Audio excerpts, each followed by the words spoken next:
प्रताप भानु के जीवन का ये विंध्याचल की यात्रा उसको बड़ी महंगी पड़ी। महत्वाकांक्षा, और उस महत्वाकांक्षा का कोई अंत नहीं, और उसकी परीक्षा हो गई। क्या?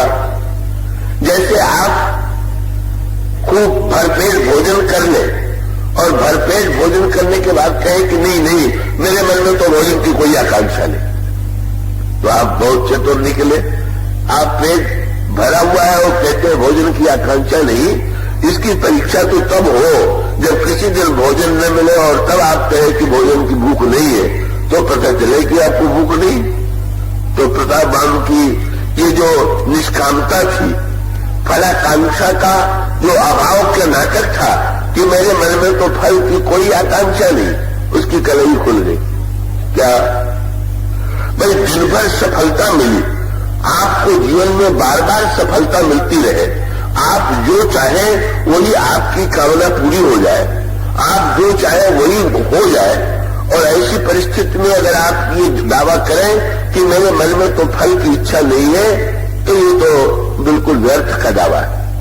सचमुच जब आपकी कोई कामना पूरी न हो, जब कोई इच्छा पूरी न हो और इच्छा पूरी न होने के बाद भी आप शांत बने रहे, तब पता चलेगा कि सच्चे अर्थों में आप में फल की आकांक्षा मिट गई।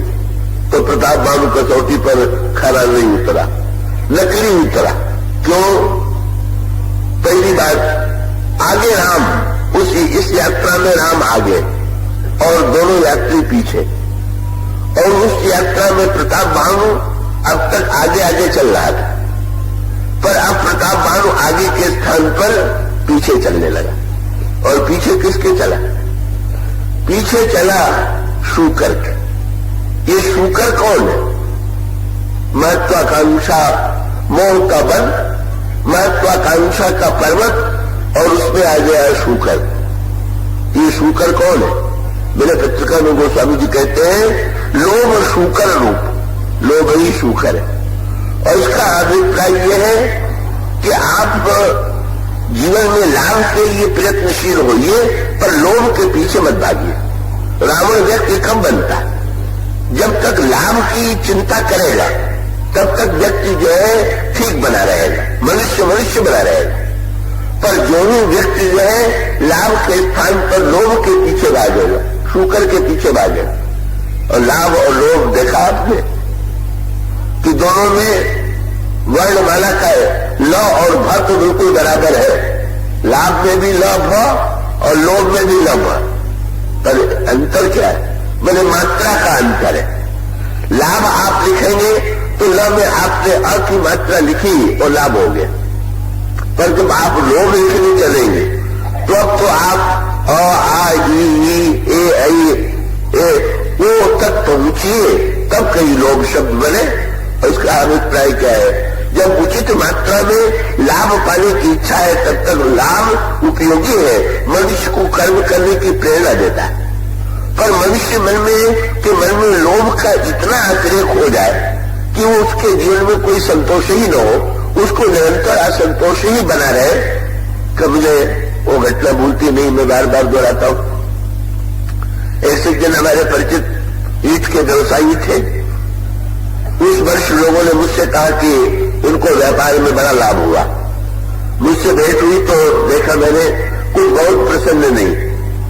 मैंने कहा कि इस वर्ष तो व्यवसाय में आपको अच्छा लाभ हुआ, आप इतने प्रसन्न क्यों नहीं? उन्होंने कहा कि क्या बतावे, पिछले वर्ष पानी बरस गया तो मेरी ईंट गल गई थी, अगर पिछले वर्ष भी इतना ही लाभ हुआ होता तो कितनी बढ़िया बात थी। मैंने कहा भाई पिछले वर्ष नहीं हुआ पर इस वर्ष तो हुआ। बोले क्या पता अगले वर्ष होगा कि नहीं होगा। मैंने कहा बड़े मानुस, अगले वर्ष की चिंता छोड़ो, पिछला चला गया, अगला आने वाला है, पर इस समय तो लाभ हुआ। बोले क्या लाभ हुआ? हमारे पड़ोसी को तो हमसे दूना लाभ हो गया। मैंने कहा अब आपका दुख कभी नहीं मिटेगा। पहले तो नहीं हुआ, भविष्य में होगा कि नहीं होगा, और वर्तमान में दूसरे को लाभ क्यों हो रहा है? तो वही सीधी सी बात यह है, लोभी व्यक्ति की प्रताप भानु का निष्काम नहीं लोभी है। दिन भर शिकार खेला और हर शिकार जिस पर बाण चलाया सफल हो गया तो उसको संतोष करना चाहिए था कि आज पूरी तरह से लक्ष्य में सफलता मिली, पर नहीं, एक शूकर दिखाई दे गया और उसके मन में आ गया कि ये क्यों छोड़ा जाए, इसको और मार ले। और इसको और मारने की बात जब उसके मन में आई तो पहली बार विद्यार्थी साल भर पाठ रटे और अंत में परीक्षा के दिन भूल जाए तो उसके रटने का क्या लाभ। तो जीवन में इतने वर्षों तक उसने निष्कामता का पाठ रटा। ऋषि मुनियों से कहा मुझे कोई फल नहीं चाहिए, मेरे जीवन में कोई कामना नहीं है। और आज जब परीक्षा हुई तो सारा पाठ भूल गया। अब परीक्षा क्या है कि अगर बाण निष्फल हो, सफलता मिल गई, अगर एक बार विफलता भी मिल गई तो क्या बात। और फिर फल पर तो व्यक्ति का अधिकार नहीं है। ये मनुष्य के जीवन में जो विफलता आती है काहे के लिए आती है। देखिए, बड़े से बड़ा कोई सफल व्यक्ति ऐसा नहीं होगा कि जिसके जीवन में कभी विफलता ना हो। और ये विफलता जो आती है वो काहे के लिए आती है कि सफलता के कारण कहीं व्यक्ति इतना अपने पुरुषार्थ को इतना महत्व न देने लगे कि वो समझ ले कि जो मैं चाहता हूं वो कर देता हूं। मानो विफलता ईश्वर की सत्ता का प्रमाण है कि न इसके ऊपर कोई और फल देने वाला है। अगर वो किसान हल चला सकता है, बीज डाल सकता है, खेती की तैयारी कर सकता है, पर इतना होने पर भी अगर अन्न नहीं मिला तो किसानों को ये समझ में आ सकता है कि उसके प्रयत्न और पुरुषार्थ से ही सब कुछ नहीं हो जाता। तो विफलता तो व्यक्ति को ईश्वर की याद दिलाने के लिए, और विफलता सच्चे अर्थों में व्यक्ति के संतुलन की परीक्षा है। किंतु प्रताप बाणु जिसने बस रामायण में बहुत बढ़िया बात है, क्या सफल फल की आकांक्षा मिटना बहुत अच्छा है, लेकिन फल की आकांक्षा जब तक बनी हुई है तब तक कम से कम नकली नाटक का कभी मत कीजिए, निष्कामता का और फलाकांक्षा के अभाव का गीता या रामायण के श्लोक जोड़ा करके विवेकी और ज्ञानी कहलाने की झूठी चेष्टा मत कीजिए। इसलिए प्रताप बाणु का आज की कली खुल गई और एक ही बार विफल होने पर का उसको असह्य हो गया।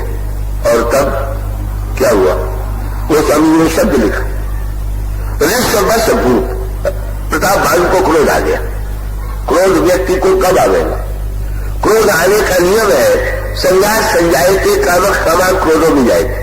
जब तक मनुष्य के जीवन में कामना नहीं होगी तब तक व्यक्ति को क्रोध कभी नहीं आवेगा।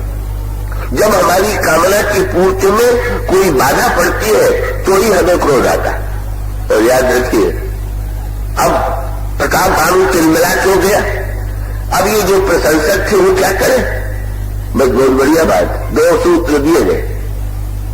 एक तो प्रशंसा सुनने का बड़ा अभ्यास प्रताप बाणु को हो गया था। ये जो सफल लोग होते हैं वो बेचारे, उनकी एक भूख बहुत बढ़ जाती है कि वो कुंभकर्ण बन जाते हैं। कुंभकर्ण का अभिप्राय है जिसका कान घड़े की तरह, और जैसे घड़ा चाहता है घड़े खाली को कोई भरे, इसी प्रकार से जितने बेचारे प्रशंसा के भूखे होते हैं वो कान का घड़ा खोले हुए निरंतर प्रशंसा सुनने के लिए बैठे रहते। मेरी कोई प्रशंसा करे तो भाई अब प्रशंसा करने वाले चुप, क्योंकि बाण तो अभी तक तो लक्ष्य पर रखता था, लगा नहीं। अब आया राजा को क्रोध, और क्रोध आया तो क्रोध में आकर के मृग के पीछे भागा। बस ये सूत्र है रामायण में। आगे राम रहेंगे, ईश्वर को आगे करके आप पीछे चलिए। अगर जीवन में ईश्वर आगे है तो भटकने की संभावना नहीं, और जीवन में यदि लोभ आगे है और आप लोभ के पीछे भाग रहे हैं तो राक्षस बनते देर नहीं लगेगी।